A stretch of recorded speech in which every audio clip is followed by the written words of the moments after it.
Hello and welcome to another episode of the BSN podcast. Today is Monday, August 29th. Hope everybody's having a good day so far and had a good rest of their day yesterday. It is in fact Monday, August 29th here today, coming off another exciting weekend in the world of sports. You had a ton of sports on this weekend, a lot of baseball, a lot of football obviously as well. Started things off with the Yankees all weekend, Mets as well, and then you had the Jets, Giants yesterday kind of cap things off. And look, it was a good game.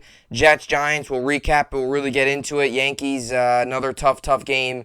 They win the first two Friday and Saturday, and then win the first two Thursday and Friday, and then lose the next two Saturday and Sunday. And, again, we see this team where during that 5-game win streak dating back to Sunday of last week against, the Blue Jays, they win the first three, then they win two more against the A's to start the series off, get on a 5-game win streak, and then they lose the final two. And in the final two, they could not hit. We're not hitting with any really runners on.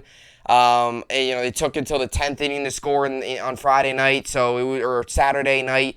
So it was a really rough weekend for the Yankees to end things. Now, to start things, it was good. Monday, Thursday and Friday were good. Saturday and Sunday were not. So look to bounce back today against the Angels as they'll open up a 3-game set in Anaheim as they will continue the West Coast trip. These next 3 days are the last West Coast games of the season, so got to feel good about that. These next 3 days are the last games of being on, at the middle of the night, 9:30 these games are starting now, 9:40, so they've been impossible. Although I have seen a lot of Mets baseball recently. I've been watching a lot of them because they start at 7 Eastern, so you watch that for about 2.5 hours, and then boom, Yankee games comes on 9:30, and you watch that. So you've seen a lot of these Met games recently, and they took 3 or 4 against the Rockies. They lost yesterday, but still took 3 or 4. It was a great weekend for them with the Old Timers Day celebration, Willie Mays' number retirement. Tough loss yesterday for the Mets, but I still look at this as it's not it's one they did lose 1-0 and could not get anything going. Scherzer kind of did his job, they just couldn't do anything. So tough loss yesterday for the Mets. Same thing with the Yankees. Both of them will look to bounce back today. Mets will be back in action. I believe the Yankees will be back in action tonight against the Angels. Start up a first of a 3-game set. Again, this is the last game out in California, and the Mets will have a day off today. They'll be back in action tomorrow as they will welcome the Dodgers to town for a little Mets-Dodgers. Going to be a very good series there. So Yankees tonight against the Angels, first game of a 3-game set. Mets day off. They'll be back in action tomorrow to open up a series at Citi Field against the Dodgers. All right, so let's start things off here today. We're going to get to the topics here. We're going to start things off with the Jets and Giants preseason recap. We're going to get into yesterday's game, kind of break it down, talk about the Jets, talk about the Giants. If you want to really hear a lot of my Jets perspective on it, I talked about it in my In the Trench with Gang Green podcast that I do after games, recaps, all that stuff. That's on Apple. So if you're interested in that, you can check out that. I'll also talk about the Giants today. Kind of look at it from a Giants perspective, so we'll do that. We'll also go to the Steelers quarterback battle. Want to get a little bit of out of the New York football here, and we're going to go a little bit to Pittsburgh, and we're going to get into the Steelers quarterback battle. It's a very interesting battle. Who's going to start? Mitch Trubisky, Kenny Pickett. Who's going to start? What's it going to do? What's it going to be? What is Tomlin going to do?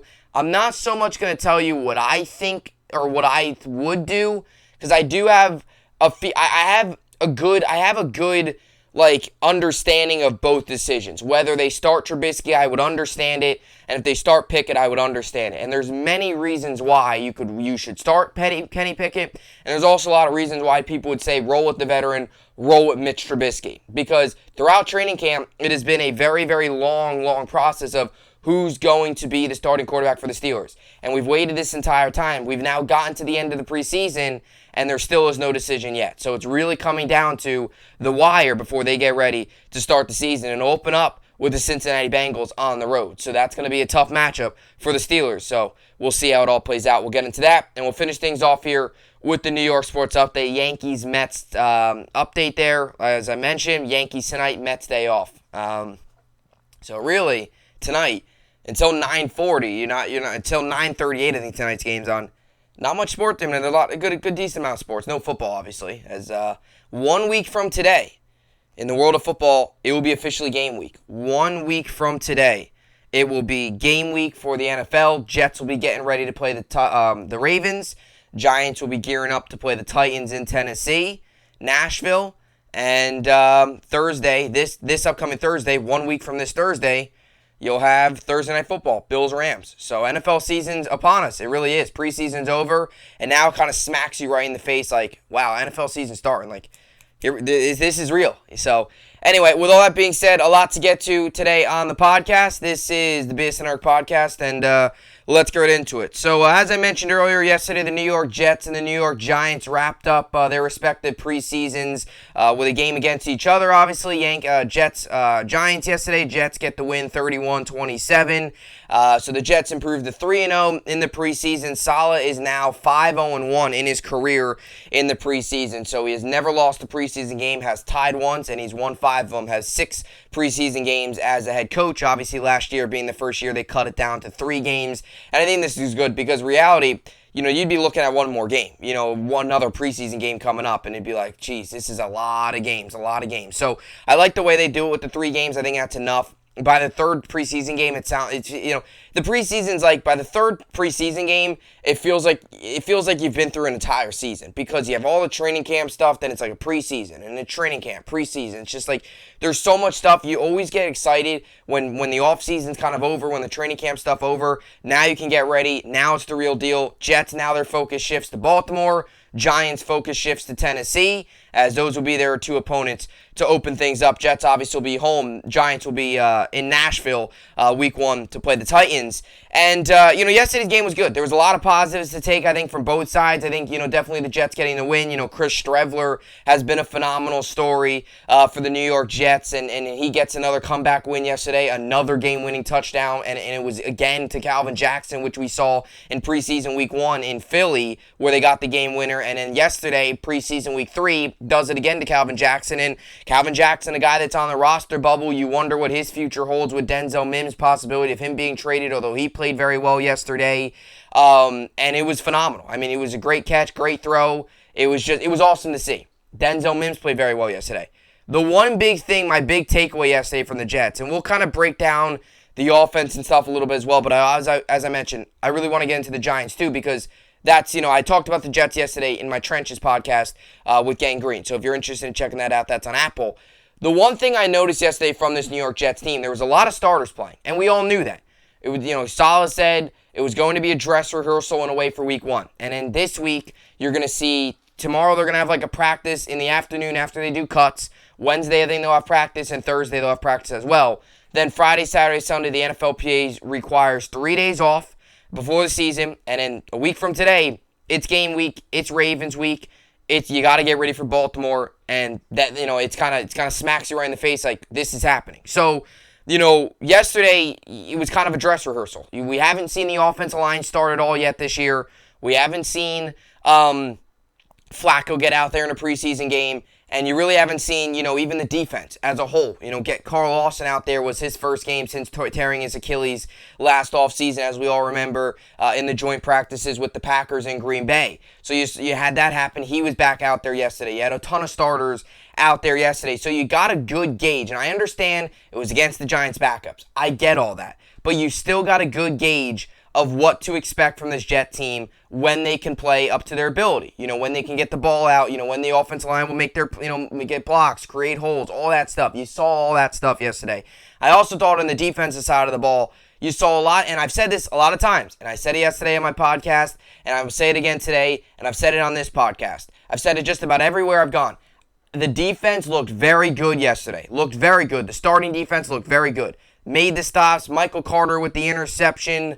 The big Clemens with a couple big hits on Tyrod Taylor. You had Quan Alexander with the massive hit to jar the ball loose. The Giants ended up recovering it, but it was a giant hit for a preseason game. It was a massive hit. Quan Alexander, one of those guys that what he can bring to the table. Hard hitting, high energy, veteran in the locker room. So you saw all of that, and again, the Jets defense yesterday came out with some energy. They came out with a lot of energy. They came out with a lot of force and a lot of power and a lot of excitement. They made some plays. The interception, the big hit, a couple run stuffs, a couple pressures. They got in Tyrod's face. The third down, Giants' first possession. Lawson, Quinnen Williams, both, Michael Carter, Quincy Williams, all are in on pressure on Tyrod Taylor on third down and long. They get a sack. I mean, you saw all that type of stuff yesterday. And again, they came out with energy. And I've said this all along. I've said this entire offseason. This Jet defense is energy driven. If they don't come out with energy, they're not going to perform well. It's not a lack of talent. They got talent. They got a lot of it. But it's the energy in how they come out in games. And they came out yesterday with a lot of energy. They made some plays. I understand it's the Giants backups. I get all that. A couple of their starters were in. Galladay was in, and we'll get to him a little later on with maybe his Giant future being a little foggy after Dable's comments yesterday. We'll get into that a little later on. But, you saw a lot of good things from the Jets defense. And I understand when you look at the Jets offense yesterday, you look at the Jets starting offense. Their first drive, 10 plays, 51 yards, and they had a fumble. Michael Carter had the fumble. That's not good, right? That's obviously not good. 4 plays, 24 yards, they had a punt. 5 plays, 72 yards, field goal. 3 plays, 7 yards. Flacco threw the really bad interception.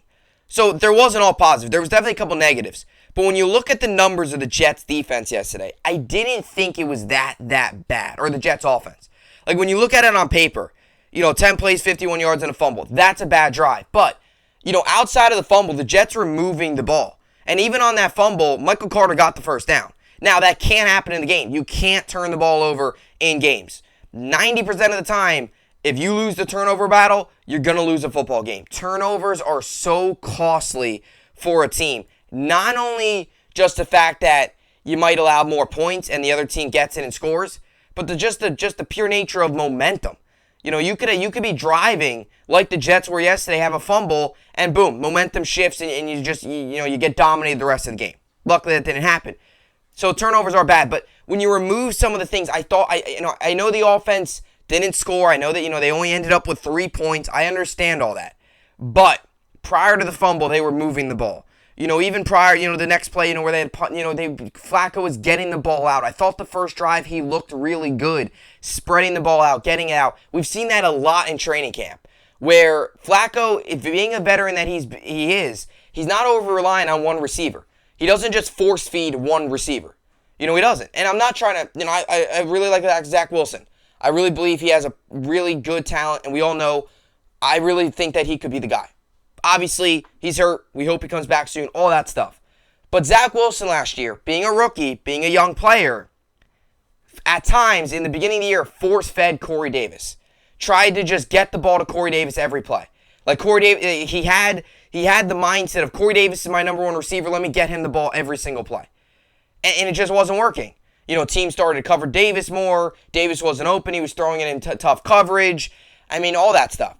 Towards the end of the year, after he got hurt and he kind of sat down a little bit and watched the game, saw Mike White, saw Joe Flacco spread the ball out. You saw Wilson spread the ball out more last year. That's the way this offense runs. When you spread the ball out, get it to different guys. Utilize your receivers.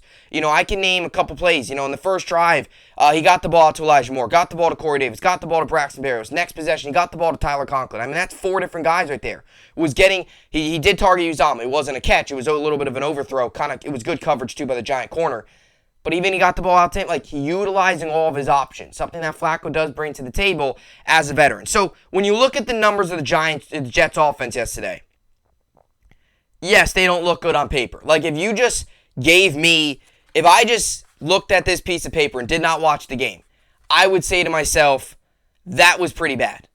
But watching the game, it wasn't, they didn't score. I understand that. Flacco didn't light it up and throw 2 touchdowns like Mike White and Chris Streveler did. But they did move the ball, especially I think that fumble did hurt them a little bit in terms of momentum because they couldn't get much going afterwards. But that first possession was promising. You did see I think you still saw, for a preseason game, you still saw some positives mixed in. That's my takeaway. And you obviously have Streveler, who played great. He just phenomenal. Mike White did as well. And we'll see what happens with, the cutting. And look, Mike White played very, very well yesterday. He was 13 of 17, 170 yards, 2 touchdowns, a rating of 146.7. My big thing is they're going to keep Mike White. I think they're going to get rid of Streveler. Your 3 quarterbacks are going to be Wilson, Flacco, Mike White. I don't think you're going to get rid of Mike White. That's just my opinion. Maybe Streveler catches on with the practice squad. We'll see. It would be great. It's been a great story. You really would love to see that. It's just an awesome story. Like, he went from being the ultimate underdog, not taking a single rep in training camp, to now being the talk of town right now. I mean, he is. I mean, he's the talk of the preseason. Everybody's talking about Chris Streveler.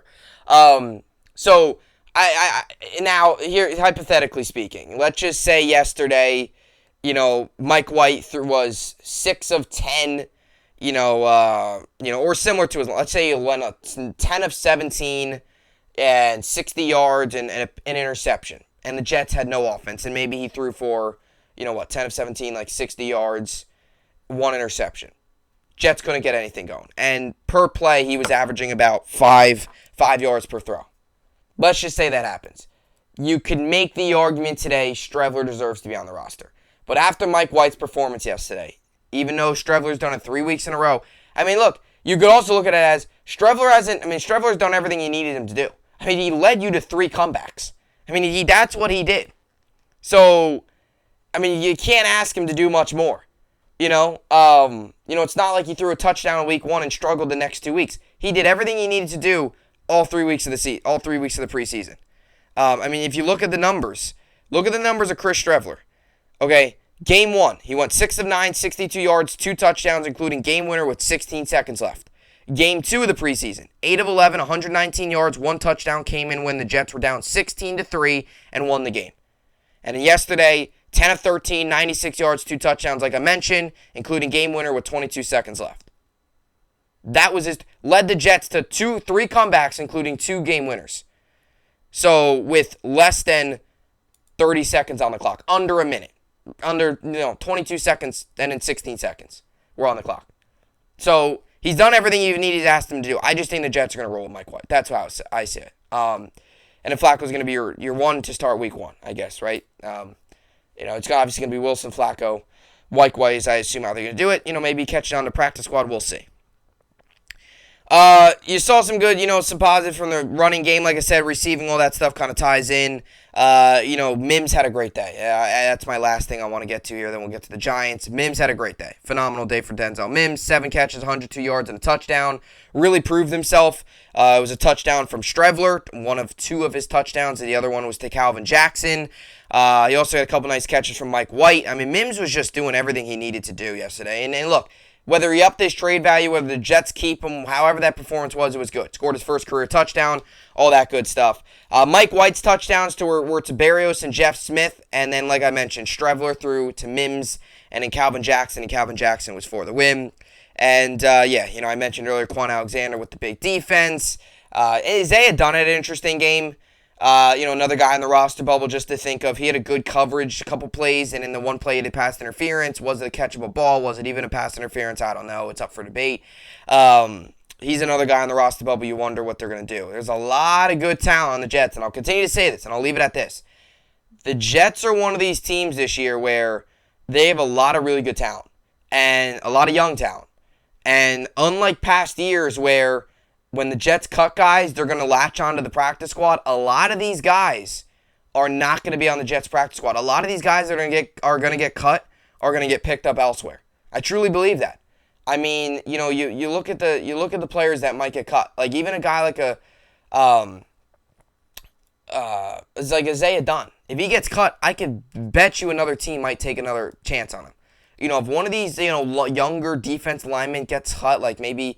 Or even like a guy like a Jonathan Marshall, if they do move on from Tanzel Smart, could he be a guy, other teams would look at him. Let's just say Sheldon Rankins gets moved. They get rid of him because of his contract.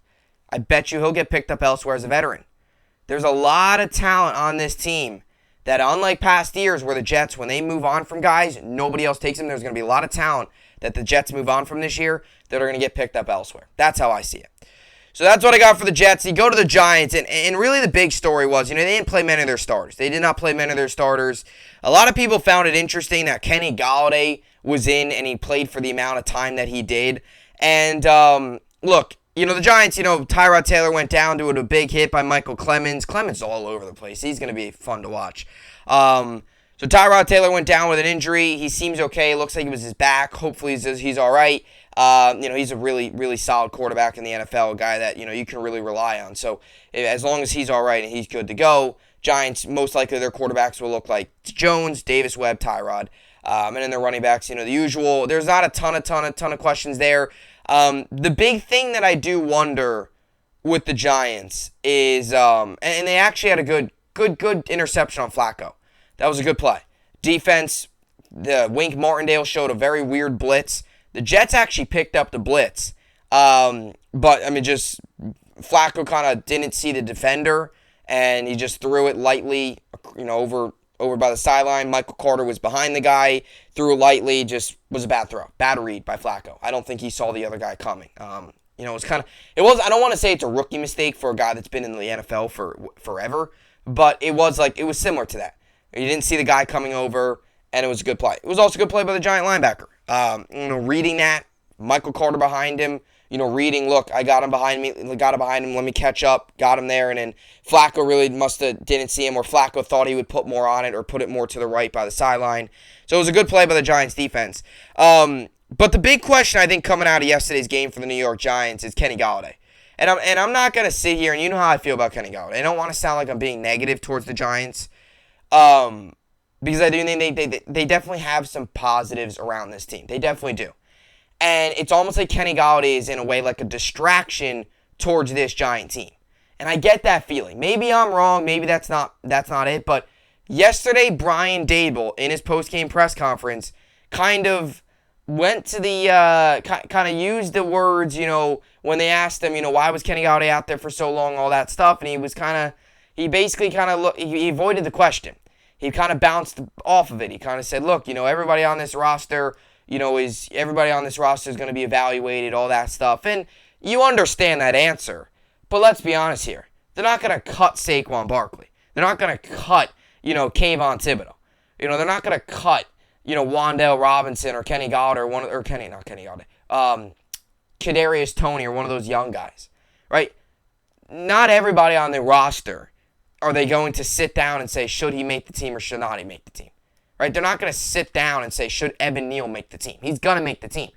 So that question, that answer is kind of a broad answer. Maybe I'm reading into it a little too much. But he did not fully say, look, Galladay's on this team. There's times where I'm sure if somebody would ask Robert Saleh right now, I don't know, like Denzel, he said yesterday about Denzel Mims. Saleh did. And again, this isn't a knock on Daboll. It's just interesting what he said. And now you hear these rumors of, is Golladay going to get cut? It's a lot of money. You could have cut him earlier where you would save some money. But I don't think people, he's just been so bad, so lazy. There was that play yesterday where the guy ran right past him, made the tackle. He wasn't even, it was terrible. It was terrible. I think that was Guidry. Might have been Guidry. He didn't even, he was supposed to block up field for the run game, and he didn't. The guy ran right past them. When you go back and look at that on film, that's the guy you're paying $72 million to. That's the big thing too when you look at it. Like this is the guy that's getting $72 million.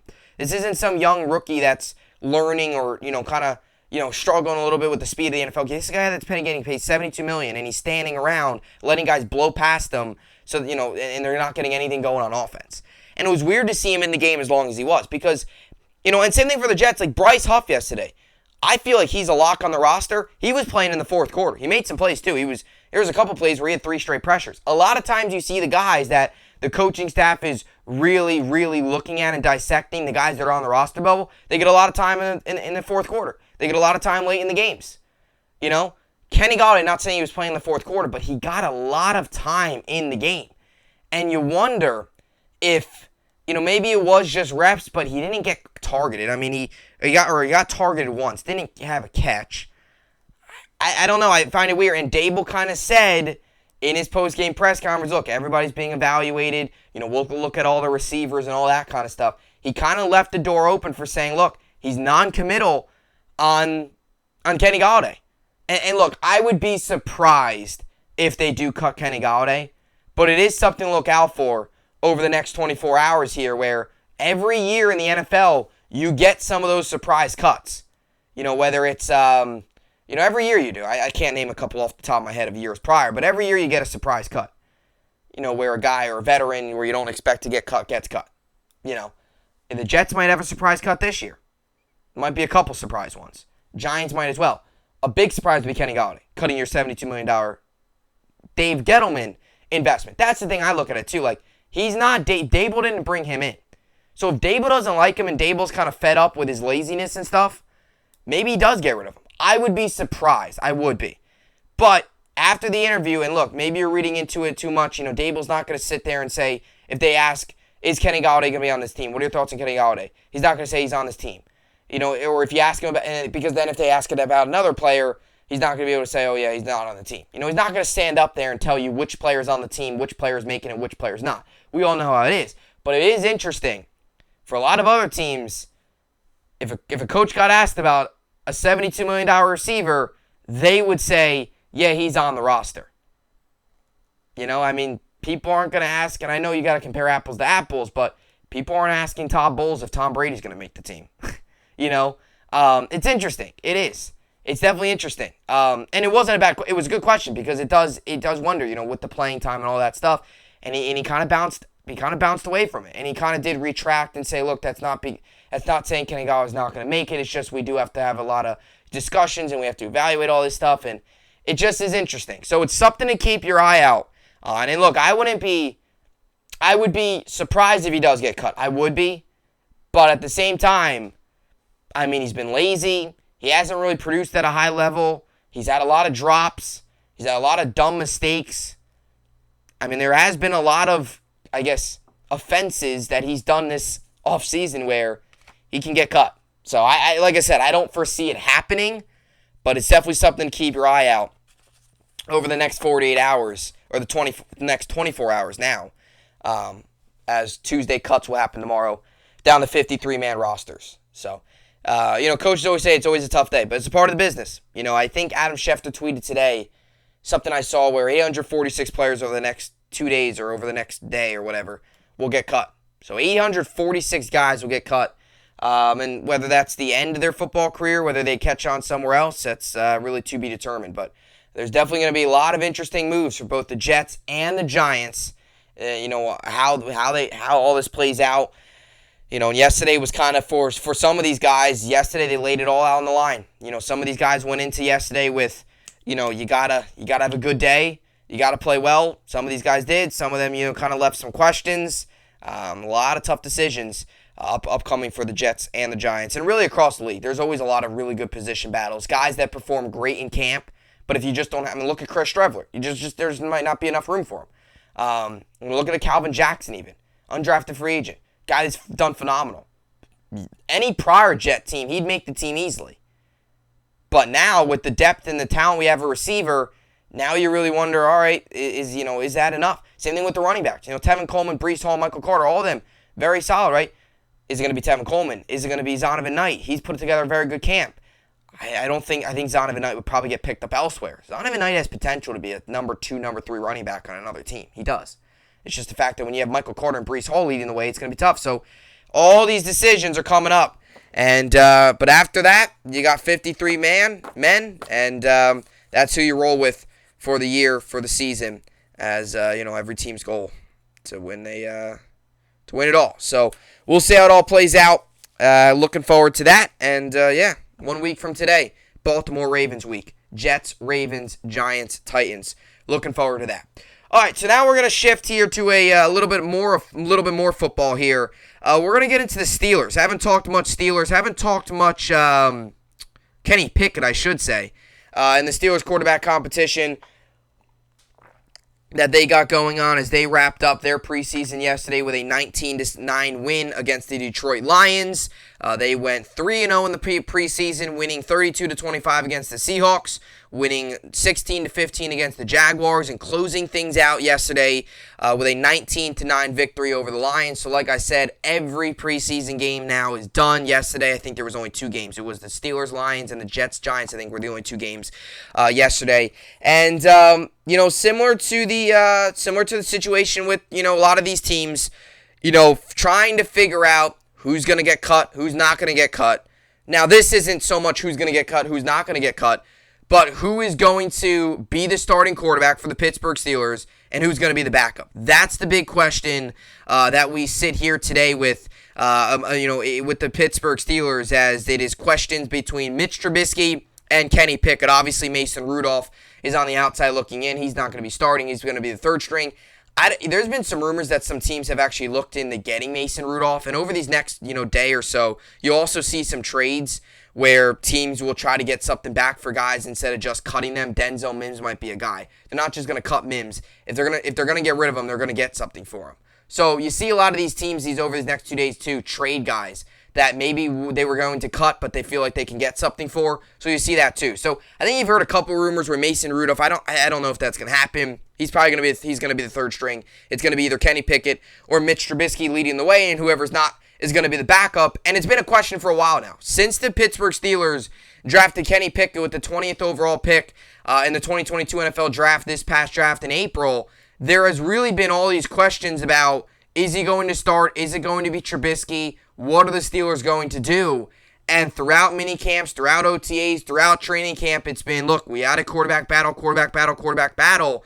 And yesterday after the game, you hear Mike Tomlin kind of say, look, we kind of have an idea, but we're not going to release it yet. We're still figuring it out. So we now have finished the preseason, finished training camp. We are now 1 week away from it being NFL game week. Thursday, 1 week away from Thursday Night Football. This Sunday will be one Sunday away from first Sunday of football. Lost my train of thought there for a second. And the Steelers will be in Cincinnati to play against the Bengals. So we are, 13 days away from the first Sunday of football? And what are we? 9 days away from Thursday Night Football? 10 days away from Thursday Night Football? 9 days, right? 9 days away? I don't know. Anyway, 9 days, right? Because 8... No, you're 10 days. I don't know. Either way, we're getting close. And we have not figured out, or the Steelers haven't figured out, who is going to be the starting quarterback. Do you go with the veteran Mitch Trubisky, who's been in the league, obviously with Chicago, was with the Bills, now is with the Steelers? Do you go with him? Do you let Kenny Pickett sit behind him and learn? Or do you go with Kenny Pickett, the more talented quarterback, but is he fully NFL ready? The more talented, more flashy, young, fast, exciting quarterback, but is he fully NFL ready to go out there, have to play Cincinnati on the road week 1, then have to go up against Pittsburgh and Bill Belichick's gauntlet of defenses? The schedule for the Steelers is really rough to start out. And I'll read you that in a second. But, every team goes through this every year. The Jets went through it with Darnold, where the Jets have been through it a lot, because every year they're drafting a new quarterback, it seems, right? But every year, it seems, teams go through this. Do you start the rookie quarterback right away, and do you sit him and you start the veteran and let the rookie learn behind the veteran quarterback? And every single year, teams have decisions to make. Whether they start the rookie, don't start the rookie, start the veteran, don't start the veteran. Every single year. And to be honest with you, in the NFL, it's almost one of the most divided topics in all of football. Like half the league, half of the teams, half of fans think you start the rookies, and like the other half of the league, it seems like, says, look, you got to let the rookie sit behind a veteran, let him learn the game, and let him get, kind of learn, what it's all about, let him watch it, and then go in there and do his thing. And I look at it both ways. I kind of stand in the middle, because I don't disagree with either.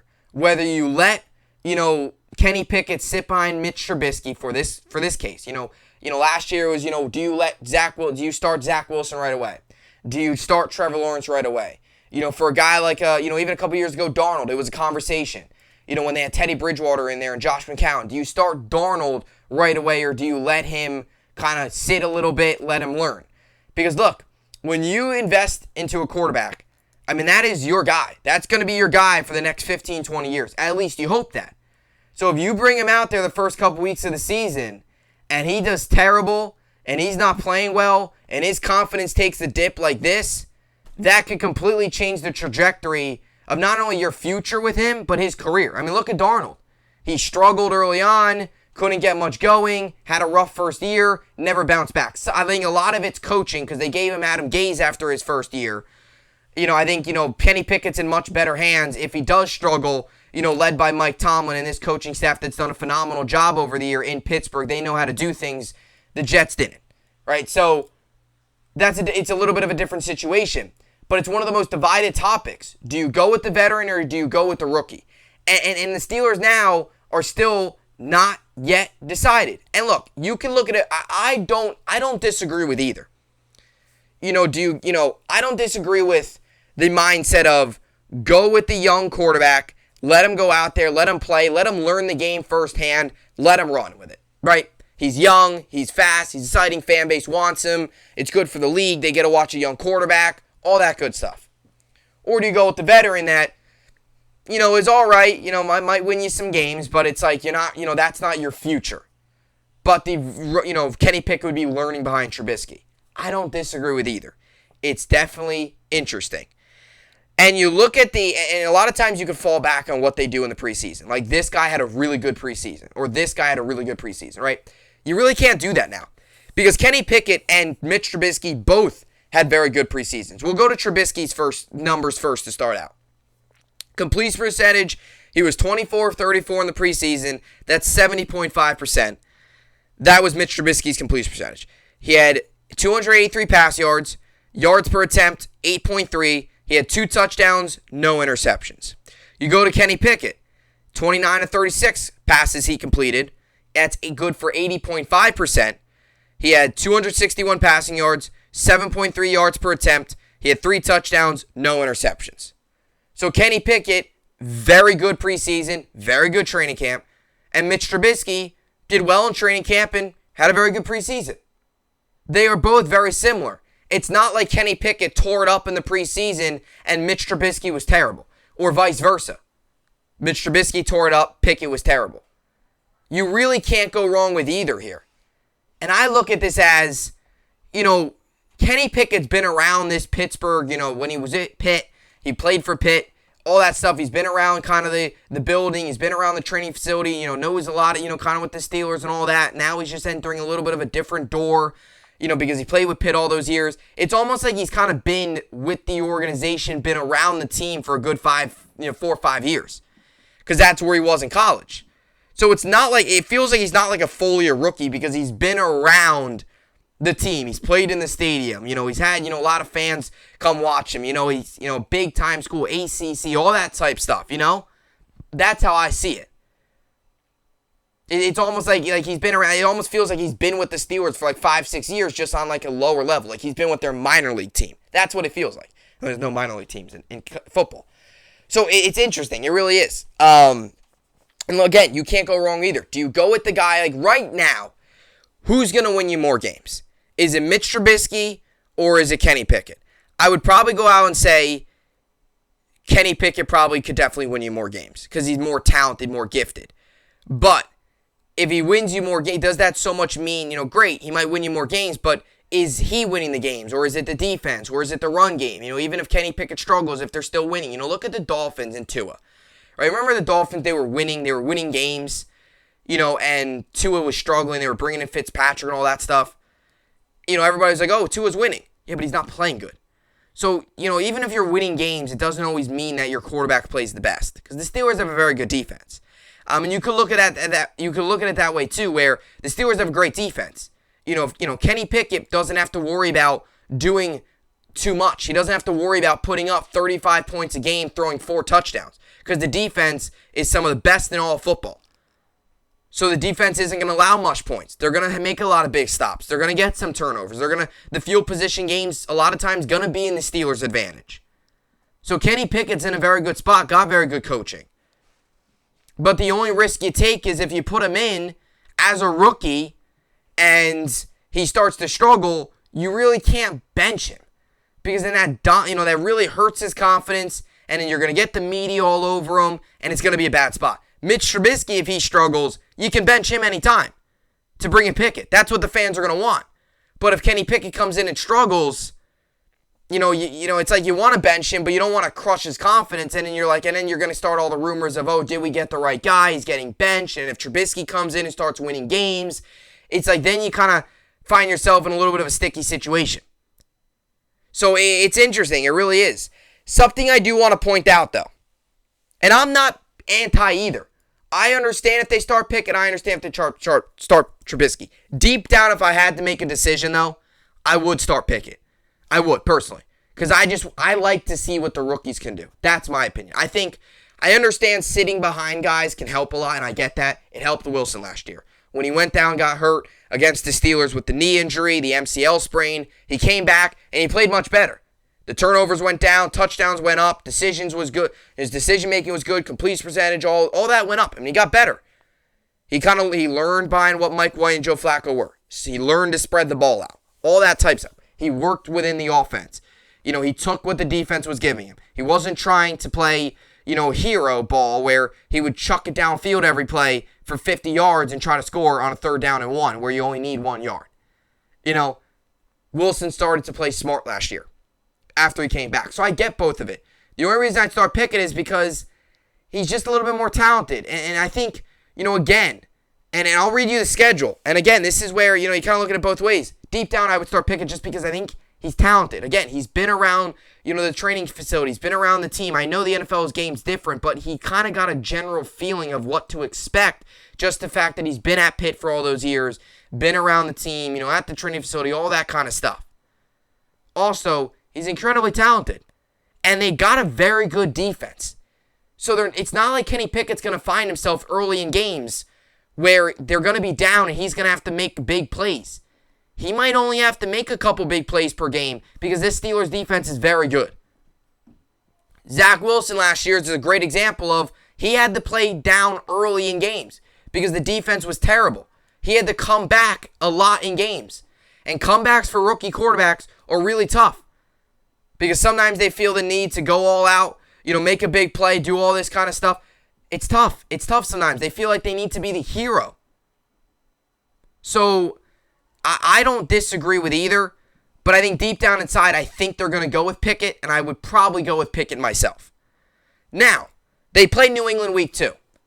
Belichick's record against rookie quarterbacks, 12-1 since 2014. And again, you can look at examples all over the place of rookies starting and playing really well, and rookies sitting behind veterans and playing really well. Again, it's such a divided conversation. Look at Patrick Mahomes. Sat behind Alex Smith for a year. Look at what he's turned into. Not trying to compare Kenny Pickett to Patrick Mahomes. It's completely different. But it does show you, it doesn't always hurt to sit for a year. Now, Josh Allen, though, he played a lot. Look at him. He was a project. They developed him. Look what he's turned into. So it's kind of just, it's interesting. It really is. A lot of times it comes down to talent with these guys. So Belichick versus rookies 12-1 since 2014. And the reason I bring this up is because the Steelers week 2 played the Patriots. So Derek Carr, Marcus Mariota, Jared Goff, Deshaun Watson, Josh Allen, Sam Darnold, Daniel Jones, Justin Herbert, Davis Mills, Zach Wilson lost twice to Belichick last year, and Trevor Lawrence have all lost to Belichick since 2014. You look at some of the quarterbacks on this list. Derek Carr, look what he's turned into. You look at a guy like Josh Allen, look what he's turned into. Justin Herbert, look what he's turned into. Watson, I know the civil cases, it's terrible what he's done, and he's suspended, and he deserves all the suspension, and the Browns are in a really bad spot. But prior to all this happening, look what Watson was. Look what Watson was his rookie year. Belichick stopped some of the best. Now, the only guy he lost to was Tua, and that was in 2020. So, the reason I bring this up is, if you're pro starting Trubisky, well, you have a point. Because you look at the Steelers' schedule to start things off. They open up week 1 against the Bengals on the road. That's going to be tough. Week 2, they play against the Patriots at home. Kenny Pickett's going to have to go up against the Bengals and the Patriots back-to-back weeks. And the Patriots, oh yeah, Belichick's 12-1 since 2014 against rookie quarterbacks. That's not great. It's not a great record for an opposing quarterback. Then they play the Browns, then the Jets, then the Bills, Buccaneers. Their first 6 weeks of the season is a gauntlet. Bengals, Patriots, going to be really tough. Browns, they should win. Jets are, look, I'm not trying to be biased, but that's not going to be some cakewalk. Look, I understand. People, can make fun of the Jets all they want. That's not going to be a cakewalk. It's not going to be a, easy game where, they kind of sit back and, relax like prior years. It's not the 2-14 Jets are going up against. They're improved. I think that Browns game's a lot easier than the Jets. Jets will also have 3 games of AFC North football under their belt where they kind of know what to expect by that point in terms of physicality and the way they run, the way the AFC North does things, because it's a different division. They were very physical, very tough in the trenches. They're all it's a physical division in football. Jets, by that point, they'll be on their 4th opponent. They kind of know what to expect. Then you go Bills, Buccaneers. So the first 6 weeks, it's really tough. With your 2 easiest opponents coming against the Browns, you should dominate. The Browns are going to be terrible this year. They're going to be awful. Jacoby Brissett stinks. They're not going to do anything. Okay? Browns aren't going to be good. Jets are improved. Not saying the Jets are going to go. You know how I feel about the Jets. Look, I like what they bring in. I'm not going to go out here and make all these different predictions because I'm kind of done with that. You got to go out there, put it all out on the field, make it, all this positivity, do it on the field. But the expectation is you hope that the Jets can be much better. They should be improved. I mean, all signs point towards the Jets being improved. So that's not going to be an easy game by any means. It shouldn't be. So you have the possibility where 4 of your 6 games to start are against really tough teams. And I understand the Patriots aren't a great team, but what Belichick does against rookie quarterbacks is why they would have the advantage if Pickett starts. So Bengals, Patriots, very well you start out 0-2. Then you may be 1-2. All right, maybe 2-2. 2-4, 1-5. It's a tough start. And if Kenny Pickett starts out 1-5, the media, the fan base, things are going to start to get tough on Kenny Pickett. Now after that it gets not much lighter. Dolphins, Eagles, Saints, Bengals, Colts. So that's your next 6-week sample. Where Dolphins you could very well beat. I don't believe in the Dolphins this year. You know how I feel about them. Eagles are going to be tough. Saints are beatable. Bengals tough. Colts tough. Falcons you should have no problem with. Ravens, Panthers, Raiders, Ravens, Browns to close things out. Steelers have a tough schedule. Part of the reason is because they got to play the AFC North twice a year. They got to play the Bengals twice. They got to play the Ravens twice. They got to play some good teams twice. Now, the Browns, luckily, this year are not very good, but they got to play the Bengals and all that. So, look, you can look at it either way. I look at it as deep down inside, I think they're going to probably roll with, I don't know, I could see it either. I don't even know. It's going to be interesting. At this point, they said at the beginning of the year, we'll figure this out at the beginning of camp, and we've gotten now to the point where it's, Sunday or Monday, August 29th, and we're not in a, and there is no starting quarterback named yet. So it definitely creates an interesting situation in Pittsburgh with the quarterbacks. And this is what happens. I think if Pittsburgh fans, all you have to hope for is you got your quarterback in Pickett, whether he starts. And maybe that's what they do. Maybe they do that. Maybe the Steelers think, look, we're going to start Trubisky the first 2 weeks. Okay? Because like I said, I think the Jets are going to be improved, but the Jets are not as good as the Bengals. What Bill Belichick can do to rookie quarterbacks, Jeff Ulbrich most likely won't do. And that's not a knock on the Jets. You know how I feel about the Jets this year. I feel good. I'm excited. I'm pumped up for the year. But do you put Pickett maybe in week 3 after they play, the Bengals and the Bengals and the Patriots, and you go ahead and all right, if Trubisky starts out 0-2, you're gonna be like, all right, look, he's not winning. Bring in Pickett. Let Pickett go up against the Browns and the Jets back to back. 2 teams that are beatable. Again, Jets are improved, but they're not the best team in football. Especially the Browns are beatable. Do you let Pickett go up against the Browns, have a really good confidence boost game there, and maybe that kind of elevates him the rest of the year? And he's really the guy that you expect.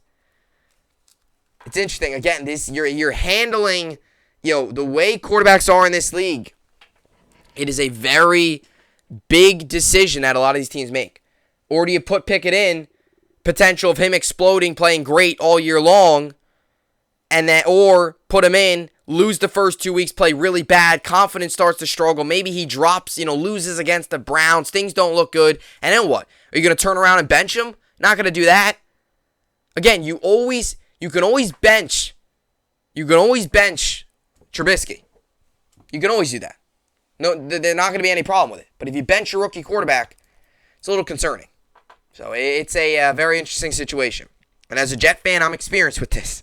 We go down this road every 2 years. Start the rookie quarterback, don't start the rookie quarterback. So, Anyway, we'll see how it all plays out, but definitely an intriguing story out of Pittsburgh to see who starts week 1 down in Cincinnati at what used to be Paul Brown Stadium, but now it's some other dumb name. I don't know. All these, even Pittsburgh, Heinz Field is no longer that. It's something else. All these names, all the money now.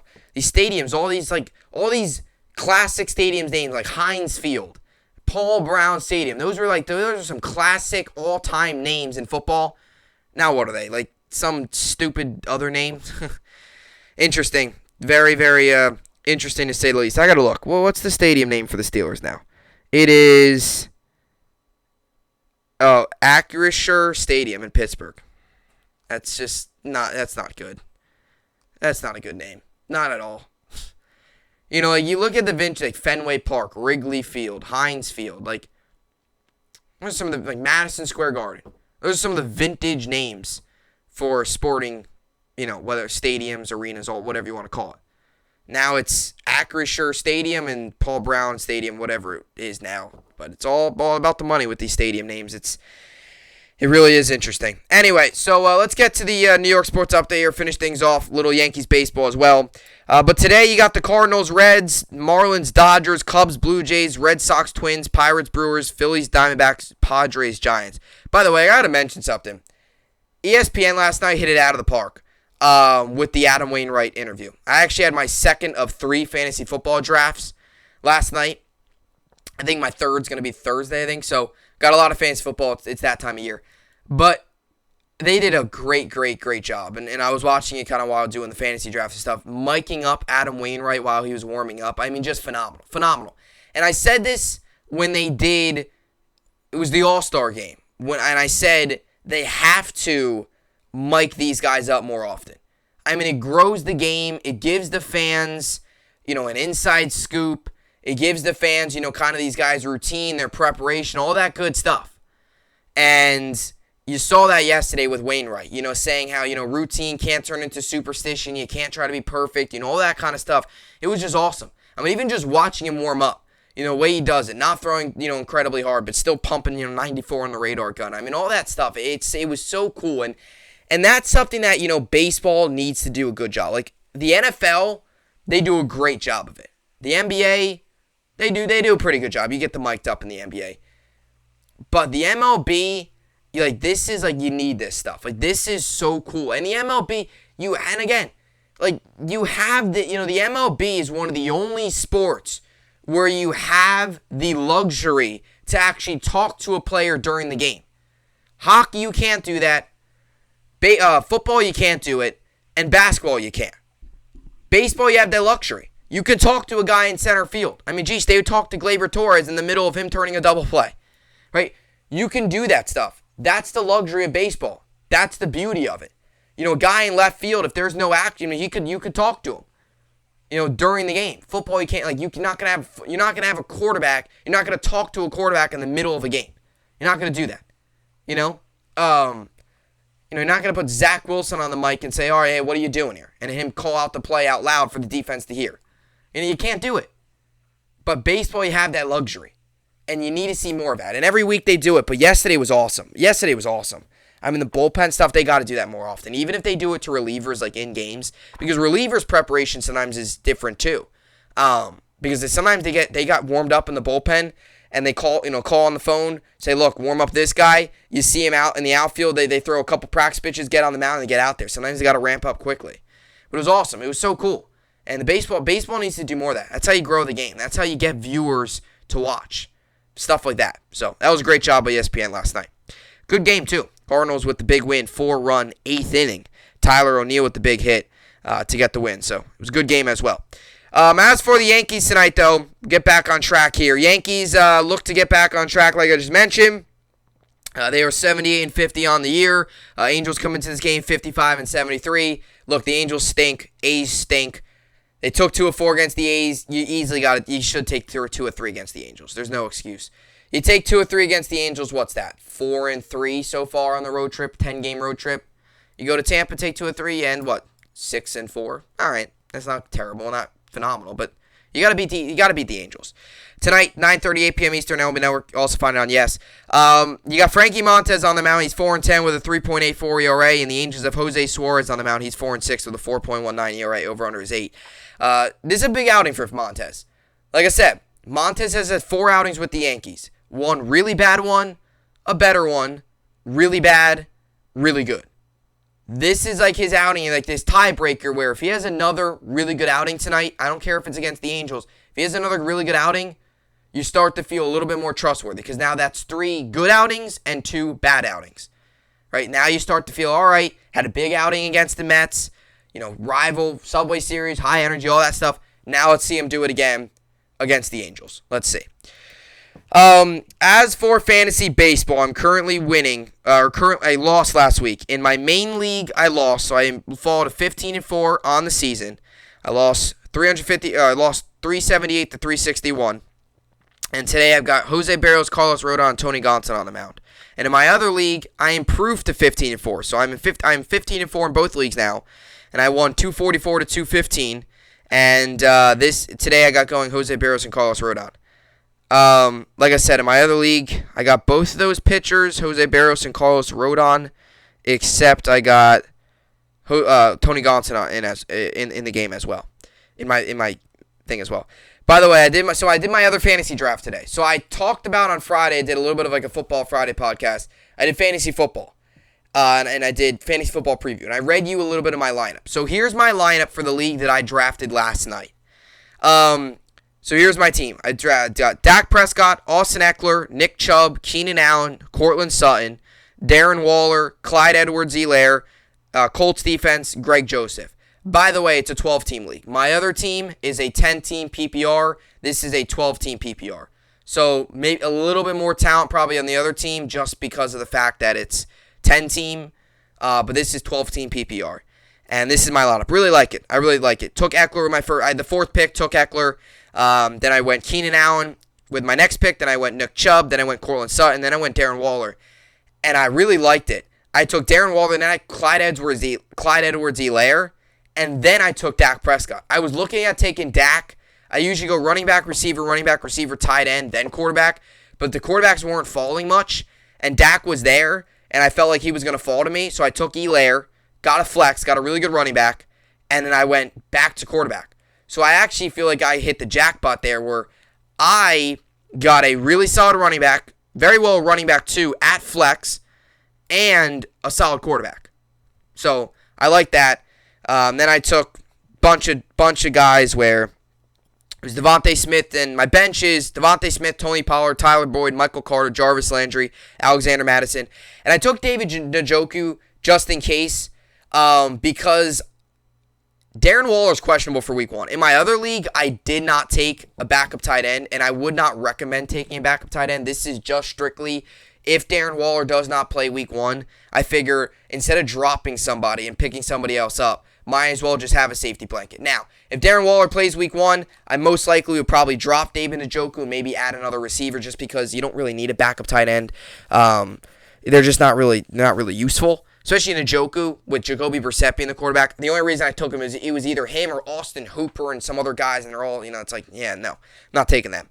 So I took Njoku with it was Colts defense, then I took Njoku, then I took Greg Joseph. I was looking at Irv Smith, and I was looking at him, and I wanted him, but somebody took him. I probably shouldn't have taken Colts defense prior to him, but I thought he'd fall because everybody else seemed like they had tight ends. So, but that's the thing. In my other league, I didn't take him because when I did my draft for my other league a week from yesterday, Darren Waller wasn't questionable. Now he's questionable. So that's my fantasy league. That's my second of third fantasy teams. And my final draft will be sometime this week. So that will be my third draft of 3 leagues. So fantasy football is upon us. Football's upon us. And it's all super, super exciting. So that will do it for today's podcast. As always, I will see you all back here tomorrow. Hope you enjoyed it. And thanks for watching.